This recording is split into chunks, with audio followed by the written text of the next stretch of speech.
தமிழுக்கும் வீரம் நிறைந்த தமிழ் மண்ணுக்கும் என் முதற்கண் வணக்கத்தை தெரிவித்துக் கொண்டு என் உரையை தொடங்குகிறேன். அகன்றது அந்நியர்களின் வெறித்தனம், வென்றது எம் பாரதம்.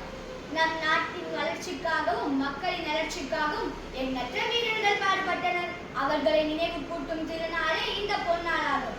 அகிம்சை முறையில் கிடைத்த சுதந்திரத்தை நல்முறையில் பேணி காப்பது நம் கடமையாகும்.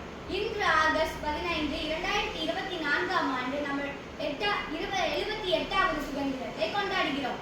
இந்திய திருநாடு 1947ஆம் ஆண்டு ஆகஸ்ட் 15ஆம் தேதி சுதந்திரத்தை அடைந்தது.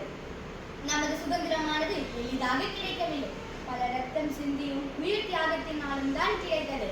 ஆங்கிலேயர்களின் ஆதிக்கத்தால் அடிமைப்படுத்தியிருந்த நாம் இன்று அச்சமின்றி வாழ நம் தியாகிகள் பெற்றுக் கொடுத்த சுதந்திரத்தினால் தான்.